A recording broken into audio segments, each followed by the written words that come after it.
Hello everyone. तो इस video में हम आपका जो है नेक्स्ट टॉपिक स्टार्ट करने जा रहे हैं मॉड्यूल 1 का इंजीनियरिंग मैथमेटिक्स 4 का।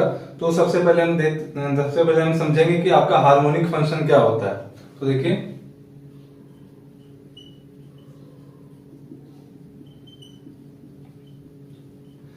कोई भी फंक्शन है आपका, मान लेते हैं आपका कोई भी फंक्शन है phi of x comma y. ये हम दो वेरिएबल के लिए बता रहे हैं क्योंकि अभी जब आप एनालिटिक फंक्शन सॉल्व कर रहे थे तो आपका कार्टेशियन फॉर्म में दो वेरिएबल ही नॉर्मली आ रहा था एक्स और वाई के टर्म्स में, तो इसलिए हम दो वेरिएबल के लिए कंसीडर करते हुए चल रहे हैं। तो देखिए वैसा फंक्शन आपका हार्मोनिक फंक्शन होता है जो आपका लैपलेस इक्वेशन को जो सेटिस्फाई कर रहा है। लैपलेस इक्वेशन आपका क्या होता है, डो टू फाई, अगर ये फंक्शन है आपका फाई एक्स कॉमा वाई का, तो ये आपका क्या हो जाएगा, आपका Laplace equation dough two phi by dough x square और do two phi by dough y square equal to 0। तो इसको हम क्या बोलते हैं, लैपलेस इक्वेशन।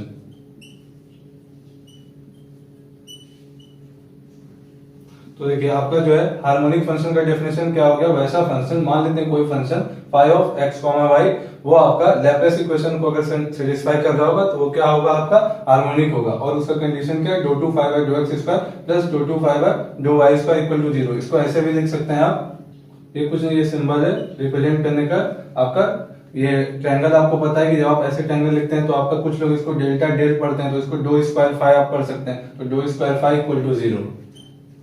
तो यही था इसका मैथमेटिकल फॉर्म रिप्रेजेंट करने का। तो ये हो गया आपका कार्टेशियन फॉर्म। अगर पोलर फॉर्म का बात करें तो पोलर फॉर्म में आपको पता है आर कोमा थीटा के फॉर्म में होता है एक्स कोमा वाई की जगह पे। तो इस केस में आपका लैपलेस इक्वेशन क्या हो जाएगा, आपका do two phi by dough are square plus 1 by are dough phi by dough are plus dough two phi by dough theta square equal to 0।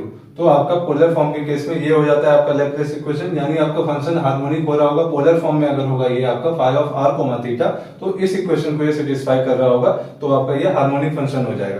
तो देखिए ये हम इसलिए डिस्कस कर रहे हैं क्योंकि हम आपको आगे बताएंगे और डेरिवेशन भी बताएंगे कि ये आपका इक्वल टू 0 कैसे आता है आपका एनालिटिक फंक्शन के केस में, क्योंकि वो डेरिवेशन आई थिंक आपके प्रीवियस ईयर का अगर आप क्वेश्चन पेपर उठा के देख लीजिए या फिर मॉडल पेपर भी देखिएगा तो वहां पे आपका पूछा गया है। और आपको एक प्रॉपर्टी हम बताना चाहते हैं जिसको हम हार्मोनिक प्रॉपर्टी भी कहते हैं। तो एनालिटिक फंक्शन है कोई आपका f of z equal to u plus i v, तो यू और वी जो है आपका आपस में हार्मोनिक फंक्शन होता है। कहने का मतलब है कि अगर आप यहाँ पे यू को कंसीडर कीजिएगा तो यू आपको पता है एक्स वाई का फंक्शन होता है, तो अगर यू भी आपका हार्मोनिक है और वी भी अगर आपका हार्मोनिक है तो आपका क्या हो जाएगा, ये आपका कार्टेशियन फॉर्म में आपको पता है कि एक्स कॉमा वाई लिए, तो कार्टेशियन फॉर्म में आपको क्या प्रूफ करने के दिखाना है, dough two you by dough x square plus dough two you by do y square equal to 0। Similarly आपको एक बार u के लिए दिखाना है और एक बार v के लिए, और ये डेरिवेशन आपका already I think model paper में आपका ये दिया हुआ है डिराइव करने के लिए। तो अभी हम देखेंगे कि कैसे हम डिराइव करते हैं दोनों केस में, u के केस में भी और v के केस में, क्योंकि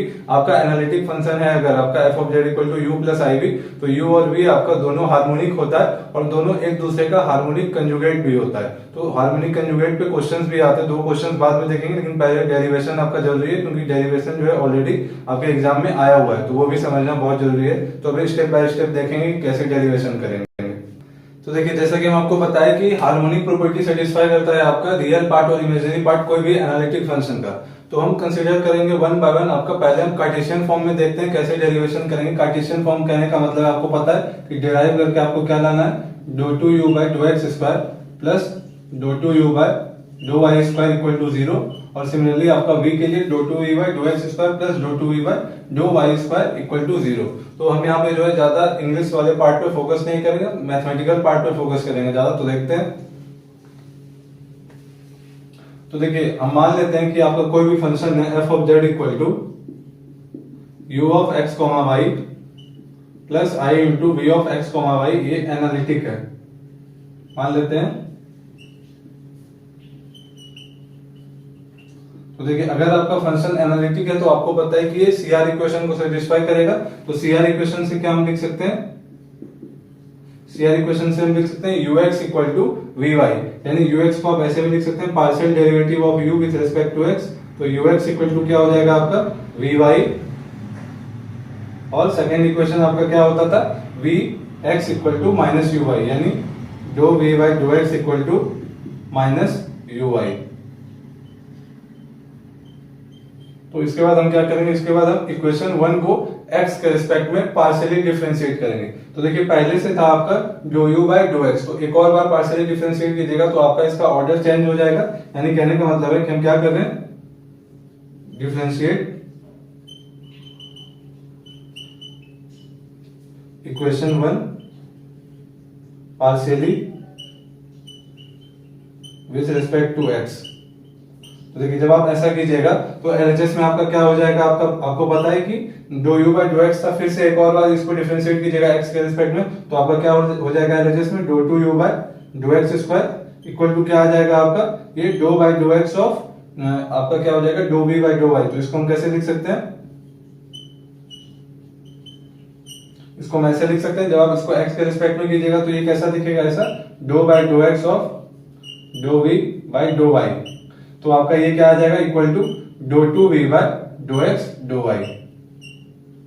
तो यहाँ पे हम डायरेक्ट लिख दें, सॉरी ये आपका डो टू वी हो जाएगा, तो आपको कंफ्यूज नहीं होना है। तो ये हो गया आपका, इसको हम इक्वेशन 3 मान लेते हैं। सिमिलरली देखिए जैसे आपने इक्वेशन 1 को आपने पार्शियली डिफरेंशिएट किया x के रिस्पेक्ट में, उसी तरह से अगर हम इक्वेशन 2 को y के रिस्पेक्ट में पार्शियली डिफरेंशिएट करेंगे तो देखते हैं क्या होता है।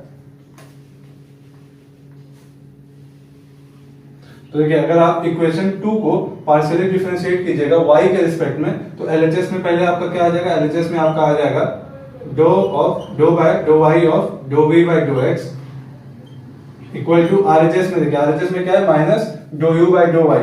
तो do you by do y पहले से था और एक और बार आप y के रिस्पेक्ट में डिफरेंशिएट करने जा रहे हैं पार्शियली, तो क्या हो जाएगा, minus dough two you by do y square. तो यहां से do two you by do y square हम एक तरफ ले लेते हैं, क्योंकि आपको पता है, दिख जा रहा होगा कि आपको ऐड करना है दोनों को, तभी आप हार्मोनिक प्रॉपर्टी को सेटिस्फाई करा पाइएगा। तो यहां से जो है आपका do two you by do y square आपका क्या आ जाएगा, ये आपका आ रहा होगा, और ये माइनस साइन अगर आप इधर भेज दीजिएगा तो ये आपका क्या हो जाएगा, minus dough two we by do y do x, और इसको हम मान लेते हैं इक्वेशन 4।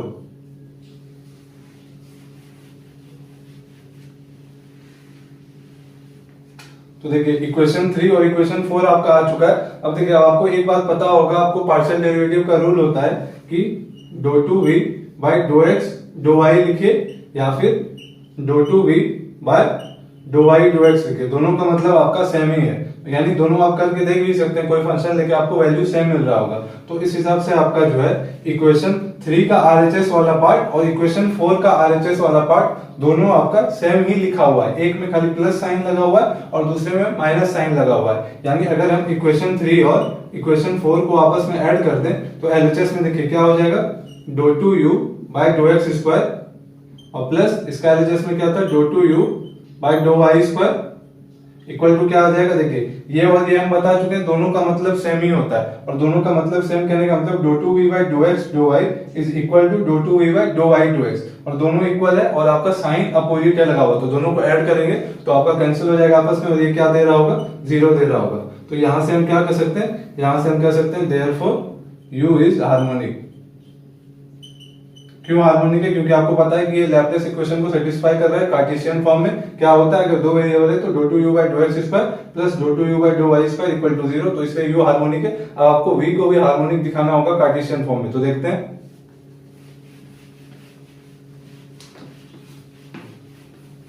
तो फिर से देखिए, फिर से आपको यहाँ पे सीआर इक्वेशन ही कंसीडर करना है। तो सीआर इक्वेशन से अभी हम क्या लिखे थे, do you by do x या फिर u x equal to v y. तो देखिए इस बार आपको जो है, हम इक्वेशन 1 को पिछले बार x के रिस्पेक्ट में किए थे, लेकिन इस बार आप इसको y के रिस्पेक्ट में डिफरेंशिएट कीजिए। तो अगर आप इक्वेशन 1 को y के रिस्पेक्ट में क्या करेंगे, पार्शियली डिफरेंशिएट करेंगे, तो देखिए आपका क्या हो जाएगा, एलएचएस में आपका क्या आ जाएगा, एलएचएस में आपका हो जाएगा dough by do y of dough you by do x equal to, देखिए आरएचएस में आपका dough we by do y था, तो y के रिस्पेक्ट में कीजिएगा तो इसका क्या हो जाएगा आपका do two we by do y square. इसको मान लेते हैं इक्वेशन 2। और आपको पता है कि सीआर इक्वेशन से एक और इक्वेशन होता है ux equal to v y, तो होता भी है, और आपका क्या होता है vx equal to minus dough you by do y. तो ये आपको पता है कि आपको सीआर इक्वेशन का जो है दूसरा कंडीशन होता है। तो आपको देखिए इस बार आपको क्या करना है, देखिए 1 को आप ऑलरेडी कर चुके हैं y के रिस्पेक्ट में पार्शियली डिफरेंशिएट, तो इसको मान लेते हैं इक्वेशन 3 है ये आपका। तो अब आप क्या कीजिए, इक्वेशन 3 को x के रिस्पेक्ट में पार्शियली डिफरेंशिएट कर दीजिए। तो इक्वेशन 3 को जब आप इक्वेशन 3 को x के रिस्पेक्ट में क्या करेंगे, पार्शियली डिफरेंशिएट करेंगे। तो देखिए जब आप ऐसा कीजिएगा तो आपका एलएचएस में क्या दिया हुआ है, do v by do x। तो एक और बार जब आप इसको डिफरेंशिएट कीजिएगा x के रिस्पेक्ट में, तो इसको हम क्या लिख सकते हैं, dough two v by do x square equal to, अब देखिए ये जो है आपका माइनस और do by do x of do u by do y, तो हम डायरेक्ट लिखने जा रहे हैं, इसको हम क्या लिख सकते हैं, minus dough two u by do x do y। तो इसको हम मान लेते हैं आपका इक्वेशन 4।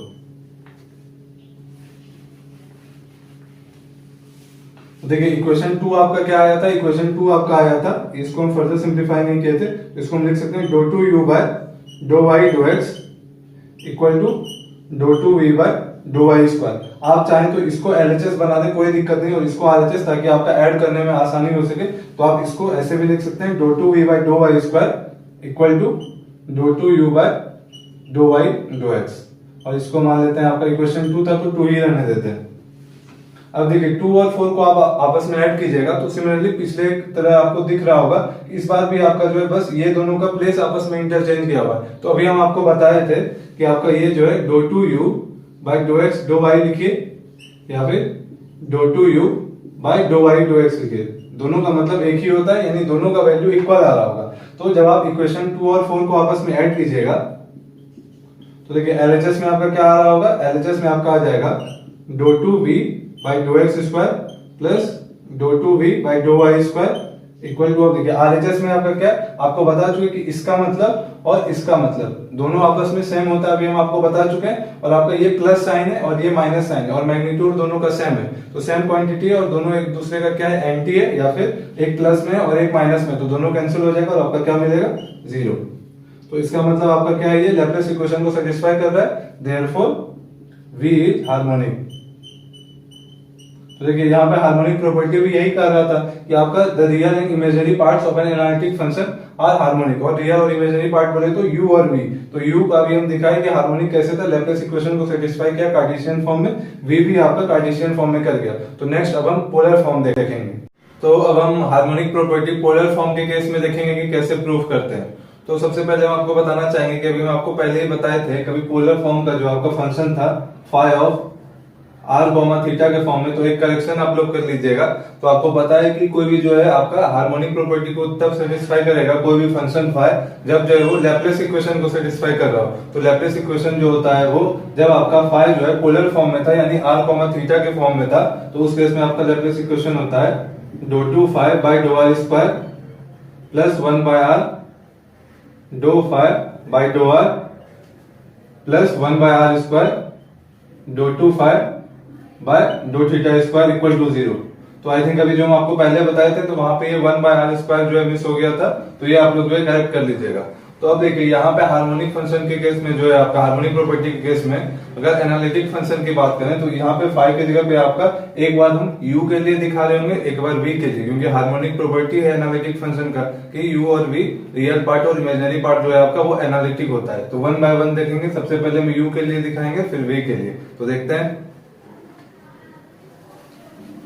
तो देखिए फर्स्ट स्टेप में हम क्या करते थे, फर्स्ट स्टेप में हम कंसीडर करते हैं कि let f of z equal to u of r comma theta plus i into v of r comma theta be analytic. तो देखिए जैसे हम अभी कार्टेशियन फॉर्म के केस में चले थे, उसी तरह से यहाँ पे भी चलेंगे। कहने का मतलब है कि जैसे हम वहां पे भी CR इक्वेशन कंसीडर किए थे, यहाँ पे भी CR इक्वेशन ही कंसीडर करेंगे। डेरिवेशन बहुत ही सिंपल है, कुछ याद करने का जरूरत नहीं है, सिर्फ अगर आपको बेसिक CR इक्वेशन का फॉर्मूला पता और जो हम स्टेप लगाने जा रहे हैं वो आपको पता होना चाहिए। तो देखिए CR इक्वेशन से हम क्या लिख सकते हैं, CR इक्वेशन से आपको पता है कि UR इक्वल टू क्या होता है, UR equal to 1 by R V theta. देखिए इस UR को मैथमेटिकल वे में कैसे रिप्रेजेंट करते हैं, डो U by dough are equal to 1 by are डो V बाय डो थीटा। तो देखिए यहां से जब आप इस R को जब आप LHS में लेते आइएगा, इसी को तो ऐसे भी लिखा जा सकता था कि r इंटू डो you by dough are equal to डो वी बाई डो थीटा। इस r को हम LHS में लेके आ गए, तो ये हो गया आपका इक्वेशन 1। सिमिलरली CR इक्वेशन का जो आपका सेकेंड इक्वेशन होता है पोलर फॉर्म के केस में, वो क्या होता है आपका VR equal to -1 by r डो यू बाय डो थीटा। तो VR की जगह पे हम डो वी बाय डो आर लिखे हैं, तो यहां पे भी अगर हम r को LHS में अगर क्रॉस मल्टीप्लाई कर दें तो ये आपका क्या हो जाएगा, ये r आपका जो है इधर आ जाएगा और इसको मान लेते हैं इक्वेशन 2। अब देखिए जैसे वहां पे आपका कार्टेशियन फॉर्म के केस में हम क्या कहते कि एक इक्वेशन को x के रिस्पेक्ट में पार्शियली डिफरेंशिएट किए थे, दूसरे को y में, फिर आप वो रिवर्स कर दिए थे, फिर पहले को y में किए थे, दूसरे को x में, और कुछ आपका कॉम्बिनेशन बना के इजीली हम डेरिवेशन वाले पार्ट तक पहुंच पा रहे थे जो डिराइव करना था। तो यहाँ पे भी हम वही करेंगे, इक्वेशन 1 को जो है हम इक्वेशन 1 को r के रिस्पेक्ट में करेंगे। यहाँ पे हम कंप्लीट नहीं लिखे, लेकिन आपको एग्जाम में लिखना है differentiating equation 1 with respect to r partially we get, ऐसा आपको एग्जाम में लिखना होगा। देखिए जब आप इक्वेशन 1 को r के रिस्पेक्ट में पार्शियली डिफरेंशिएट कीजिएगा तो क्या होगा आपका LHS में, देखिए LHS में आपका u इंटू वी रूल लगेगा, क्योंकि ये भी जो है आपका r के टर्म्स में फंक्शन है और ये भी r के टर्म्स में फंक्शन है। तो u इंटू वी रूल क्या होता है, u v dash plus u dash v। तो देखिए एक बार आपका r फिक्स रहेगा, यानी r इंटू आपका dough you by dough R को एक और बार r के रिस्पेक्ट में डिफरेंशिएट कीजिएगा पार्शियली, तो क्या हो जाएगा dough two you by dough are square plus, अब देखिए अब डो you by dough R as it is रहेगा और r का डिफरेंशिएशन r के रिस्पेक्ट में पार्शियली क्या हो जाएगा 1, तो इंटू 1 हो जाएगा। वो भी लिखने का जरूरत नहीं, आप चाहे तो लिख भी सकते हैं इंटू 1 इक्वल टू, अब देखिए डो वी बाय डो थीटा, बहुत बच्चों को कंफ्यूजन होता है कि डो वी बाय डो थीटा तो जो है वो फंक्शन ऑफ r है ही नहीं, तो उसका डिफरेंशिएशन पार्शियली कर रहे हैं r के रिस्पेक्ट में तो जीरो होना चाहिए। ऐसा बिल्कुल नहीं होगा, क्योंकि देखिए अगर मान लेते हैं v इक्वल टू आपका कोई भी फंक्शन दिया हुआ है r थीटा के फॉर्म में, तो v इक्वल टू हम मान लेते हैं कि v इक्वल टू है आपका r स्क्वायर थीटा स्क्वायर, हम मान लेते हैं, ये भी तो एक फंक्शन हो सकता है आपका। तो देखिए v equal to r square theta square है, तो अगर आप यहाँ पे डो v बाई डो थीटा फाइंड कीजिएगा तो देखिए डो v बाई डो थीटा आपका यहाँ पे क्या आएगा 2 थीटा r स्क्वायर। एक्चुअली ये cos थीटा sin थीटा और e to the power i theta के फॉर्म में होना चाहिए था, हम नॉर्मली थीटा लिख दें, लेकिन आपको फिर भी समझ में आएगा। तो देख सकते हैं आप डो v बाई डो थीटा में यहाँ पे r वाला टर्म आ रहा है, यानी इसका डिफरेंशिएशन जब r के रिस्पेक्ट में वापस से कीजिएगा तो ये फिर से r के रिस्पेक्ट में हो रहा होगा, यानी जीरो नहीं हो सकता। तो इसलिए ये आपको ध्यान में रखना होगा। तो देखिए इससे डो v बाई डो थीटा का डिफरेंशिएशन होगा r के रिस्पेक्ट में, तो क्या हो जाएगा डो बाय डो r of dough v by डो थीटा। तो इसको हम क्या लिख सकते हैं, इसको हम फर्दर लिख सकते हैं डो टू v बाय डो r इंटू डो थीटा। तो ये हो गया आपका। अब आपको पता है क्या करना है, आपको इक्वेशन 2 को थीटा के रिस्पेक्ट में पार्शियली डिफरेंशिएट करना है। तो देखते हैं इक्वेशन 2 को थीटा के रिस्पेक्ट में। तो देखिए जब आप इक्वेशन 2 को थीटा के रिस्पेक्ट में पार्शियली कीजिएगा तो इस बार आप देख पा रहे होंगे, इस बार जो है r, ये वाला जो r है ये इंडिपेंडेंट है थीटा के, इसलिए ये एज ए कांस्टेंट ट्रीट हो रहा होगा। अगेन डो v बाई डो r ये नहीं है, ये थीटा का इंडिपेंडेंट नहीं है, क्योंकि हम आपको यहाँ पे बता चुके हैं कैसे इंडिपेंडेंट नहीं होता है। तो यानी आपका ये कांस्टेंट इनटू इसका डिफरेंशिएशन होगा। इसको हम क्या लिख सकते हैं, r इंटू डो बाई डो theta of dough v by डो r। देखिए हम आपको बता चुके कि इसको जो है हम यहीं पे फर्दर ब्रेक करने जा रहे हैं, तो आप लोग भी चाहे तो डायरेक्टली लिख सकते हैं एग्जाम में। इसको हम क्या लिख सकते हैं, dough two v by dough theta into डो r। तो आपका ये क्या हो जाएगा, r into dough two v by dough theta into डो r इक्वल टू, अब देखिए इक्वल टू क्या है, माइनस u थीटा। तो माइनस डो u बाय डो थीटा का एक और बार डिफरेंशिएशन कीजिएगा आप थीटा के रिस्पेक्ट में, तो क्या हो जाएगा minus dough two u by dough theta square. तो अब देखिए हम आपको जो है अभी कार्टेशियन फॉर्म के भी केस में बताए थे, तो सेम केस हम यहाँ पे कंसीडर करने वाले हैं कि अगर इन दोनों का पोजीशन आपस में इंटरचेंज कर दिया जाए। कहने का मतलब अगर पहले डो थीटा है और बाद में डो आ रहा है, या फिर पहले डो आ रहा है बाद में डो थीटा है, तो दोनों का मतलब सेम होता है। कहने का मतलब ये जो है आपका ये डो two v by dough theta into डो r ये इक्वल टू होता है किसके, डो टू v बाय डो r इंटू डो थीटा के। ये हम आपको कार्टेशियन फॉर्म के भी केस में बता चुके हैं। तो इसलिए अगर इसका वैल्यू आप यहां से फाइंड कर लें और इसका वैल्यू आप यहां पे चाहें तो सब्स्टिट्यूट कर सकते हैं, क्योंकि दोनों का मतलब सेम है। तो देखते हैं,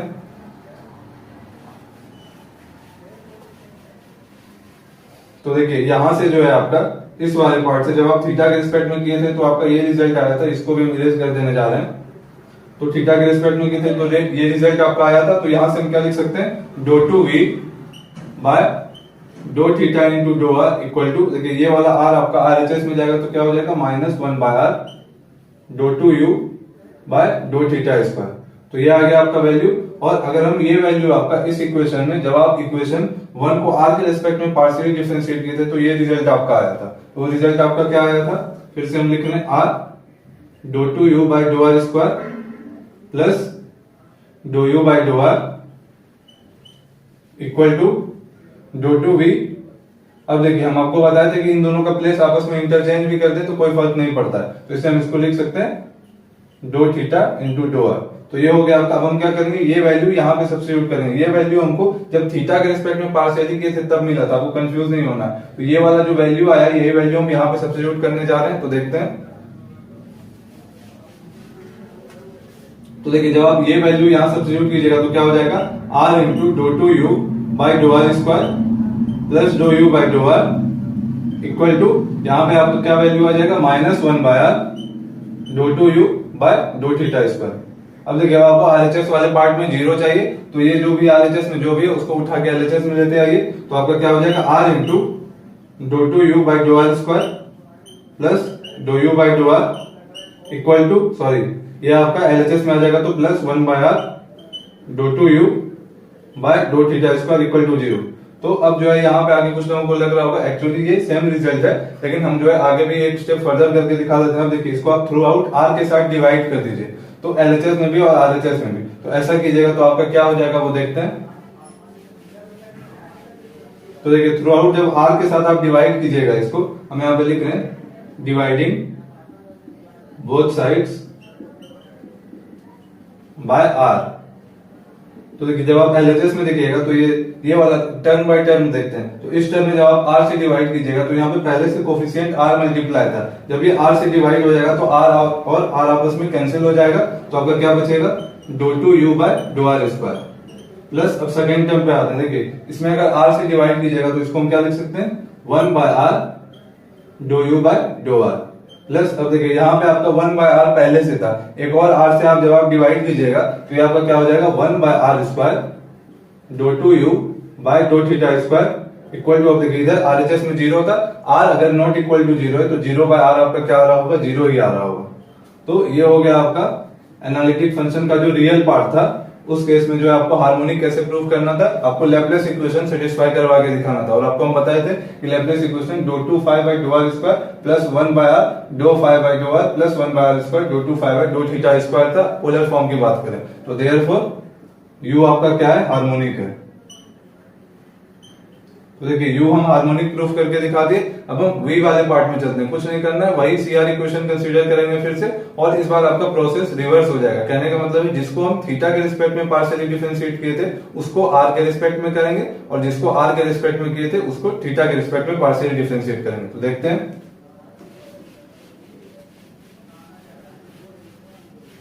तो देखिए फिर से अब हम उतना डायरेक्ट लिखने नहीं जा रहे हैं, डायरेक्ट हम सीआर इक्वेशन कंसीडर करने जा रहे हैं। तो सीआर इक्वेशन से अभी आपका क्या आया था, यू आर डो you by dough are equal to 1/r V theta. तो हम r को पहले ही एलएचएस में ले लेते हैं, क्योंकि अभी हम आपको बता चुके हैं कि क्रॉस मल्टीप्लाई करके हम r को एलएचएस में कैसे लिए थे। तो r इंटू डो you by dough are equal to आया था आपका डो वी बाई डो थीटा, ये था आपका इक्वेशन 1।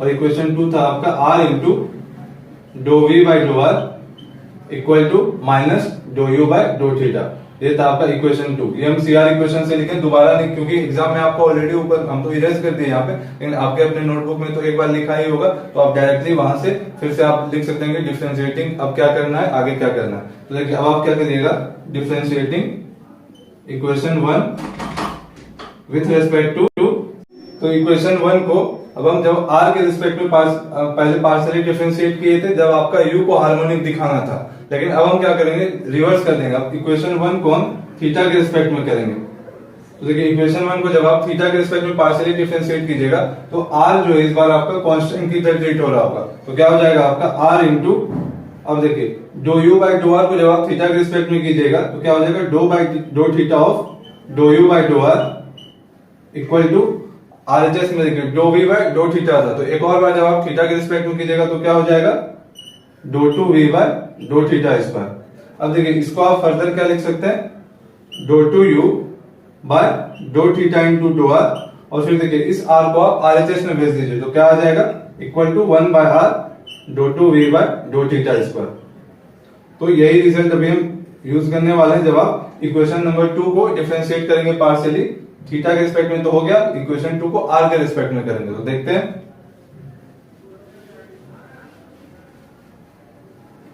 देखिए इक्वेशन 2 को हम क्या करेंगे, इक्वेशन 2 को आर के रिस्पेक्ट में करेंगे पार्शियली, हम ज्यादा लिखने नहीं जा रहे हैं, आप लोगों को समझ में आ रहा होगा। तो देखिए इक्वेशन 2 को जब आप आर के रिस्पेक्ट में पार्शियली डिफरेंशिएट कीजिएगा तो आपका क्या आ जाएगा, यहाँ पे u इंटू वी रूल लगेगा। तो देखिए u इंटू वी रूल क्या होता है, u v dash plus u dash v, तो r आपका एज इट इज रहेगा, तो r इंटू फिर देखिए इसका डिफरेंशिएशन होगा r के रिस्पेक्ट में, तो क्या हो जाएगा dough two we by dough are square plus फिर देखिए अब r का डिफरेंशिएशन होगा तो r का डिफरेंशिएशन 1 इंटू और डो we by dough R as it is रहेगा, तो डो we by dough are equal to, अब देखिए आरएचएस में आपका जब r के रिस्पेक्ट में डिफरेंशिएट कीजिएगा पार्शियली तो क्या हो जाएगा माइनस डो by dough R of dough you by dough theta. और आपको पता है कि इसको हम क्या लिख सकते हैं, इसको हम लिख सकते हैं minus dough two you by dough R into डो थीटा। फिर से देखिए, फिर से हम आपको भी बताए थे कि इन दोनों को अगर जगह इंटरचेंज कर दिया जाए, ये डो है, आपको कंफ्यूज नहीं होना है, ये वाला डो है और ये आपका आर है। तो देखिए इन दोनों का अगर हम जगह आपस में इंटरचेंज करते हैं तो कोई फर्क नहीं पड़ेगा, हम आपको बता चुके हैं पहले भी, यानी डो two you by dough R into डो theta is equal to dough two you by dough theta into डो आर, यानी ये वैल्यू को हम यहाँ पे सब्स्टिट्यूट कर सकते हैं क्योंकि आपको पता है कि दोनों का मतलब सेम होता है। तो ये वैल्यू को हम वहां सब्स्टिट्यूट करके देखते हैं।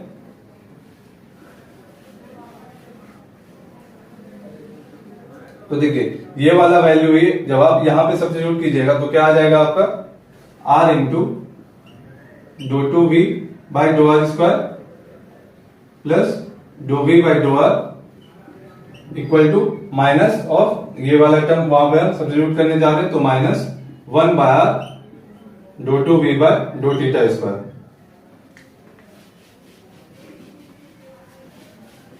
तो फिर से आपको देखिए आरएचएस वाला पार्ट को जीरो करना है तो इसको देखिए एलएचएस में लेते आएंगे तो क्या हो जाएगा आपका R into dough two we by dough are square plus डो we by dough are plus 1 by R, क्योंकि इधर माइनस था तो ये एलएचएस में आके प्लस हो जाएगा, प्लस 1 बाय आर डो two we by dough theta square equal to 0। फिर से आपको सेम काम करना है, dividing both sides by R. तो देखिए जब आप आर से आर के रिस्पेक्ट में आप डिवाइड कीजिएगा एलएचएस में भी और आरएचएस में भी आर से, तो आपका क्या हो जाएगा, एलएचएस में देखिए सबसे पहले टर्म बाय टर्म देखते हैं। तो फर्स्ट टर्म में जब आप आर से डिवाइड कीजिएगा तो आर और आर आपका कैंसिल हो जा रहा होगा क्योंकि आर यहाँ पे ऑलरेडी मल्टीप्लाइड है, तो ये आपका क्या हो जाएगा फर्स्ट टर्म डो two we by dough are square plus अब देखिए यहाँ पे डो वी बाय डो आर है तो आर से जब आप डिवाइड कीजिएगा तो ये आपका क्या आ जाएगा 1 बाय आर डो we by dough are plus और ये वाला टर्म आपका क्या हो जाएगा 1 बाय आर ऑलरेडी है तो ये आपका क्या हो जाएगा 1 बाय आर स्क्वायर, क्योंकि जब आप एक और आर से डिवाइड कर दीजिएगा तो ये 1 बाय आर स्क्वायर हो जाएगा into dough two we by dough theta square equal to और 0 डिवाइडेड बाय आर आपका क्या हो जाएगा 0, जहां पे आर जो है आपका नॉट इक्वल टू 0 है। तो जब आप कंपेयर कीजिएगा लैप्लेस इक्वेशन से पोलर फॉर्म के केस में तो ये एग्जैक्टली मैच कर जा रहा है। तो आपको पता है कि कोई भी फंक्शन जो आपका लैप्लेस इक्वेशन को सेटिस्फाई करता है वो हार्मोनिक होता है, तो देयरफॉर हम यहां से क्या लिख सकते हैं, v इज हार्मोनिक। तो देखिए u को भी हम अभी हार्मोनिक प्रूफ करके दिखा दिए, v को भी हार्मोनिक प्रूफ करके दिखा दिए। तो हम आपको बताए ही थे कि हार्मोनिक प्रॉपर्टी क्या था कि एनालिटिक फंक्शन का जो रियल पार्ट और एनालिटिक आपका इमेजिनरी पार्ट जो होता है वो आपका हार्मोनिक होता है। कहने का मतलब कि u आपका हार्मोनिक होगा और v भी आपका हार्मोनिक होगा। देखिए डेरिवेशन आपका बहुत इंपॉर्टेंट है क्योंकि एग्जाम में आपका यूनिवर्सिटी एग्जाम की बात करें तो आप प्रीवियस ईयर क्वेश्चन उठा के देखिएगा या फिर आप मॉडल पेपर भी देखिएगा, तो जो भी डेरिवेशन है वो आपका आया हुआ है, तो इसलिए आप डेरिवेशन जरूर करके जाइए। और उसके बाद अब हम नेक्स्ट वीडियो से इससे रिलेटेड क्वेश्चन देखेंगे, वहां पे आपका क्वेश्चन में या तो रियल पार्ट या इमेजिनरी पार्ट गिवन होगा और कहा जाएगा कि आप प्रूफ करके दिखाइए कि ये हार्मोनिक प्रॉपर्टी को सेटिस्फाई कर रहा है। कहने का मतलब है कि so that the given real part और इमेजिनरी पार्ट इज हार्मोनिक। तो आपको पता है कि अगर कार्टेशियन फॉर्म में दिया हुआ रहेगा तो वहां पे हार्मोनिक प्रॉपर्टी आपको क्या प्रूफ करना है, u x x plus u y y equal to zero. इसको आप क्या लिख सकते हैं, dough two you by dough x square plus dough two you by dough y square equal to zero. Similarly जब आपका पोलर फॉर्म के case में ऐसा आपको इक्वल टू जीरो लाना पड़ेगा। इन सभी टर्म्स का वैल्यू एक एक करके निकालेंगे, तो नेक्स्ट वीडियोस में जब क्वेश्चन करेंगे तो वो देखेंगे। और एक और बात बोला जाएगा वहां पे कि रियल पार्ट अगर दिया हुआ है तो इमेजिनरी पार्ट फाइंड करो, और अगर इमेजिनरी दिया हुआ है तो रियल पार्ट फाइंड करो। और आपका ये u और जो v भी होता है, आपका u और v आपका एक दूसरे का क्या होता है, हार्मोनिक कंजुगेट होता है। ये बात आपको ध्यान में रखना है। तो वहां पे आपको जो है बोला जाएगा कि अगर u दिया हुआ है तो उसका हार्मोनिक कंजुगेट फाइंड करो, यानी u दिया हुआ है तो कहना चाह रहा है कि v फाइंड करो, और अगर v दिया हुआ है तो कहेगा आपको u फाइंड करो। तो हम नेक्स्ट वीडियो से देखेंगे, जो कि आपका आई थिंक लास्ट टॉपिक है इस मॉड्यूल का। उसके बाद आपका मॉड्यूल 1 कंप्लीट हो जाएगा। तो इस वीडियो को यहीं तक रहने देते हैं। Thank you.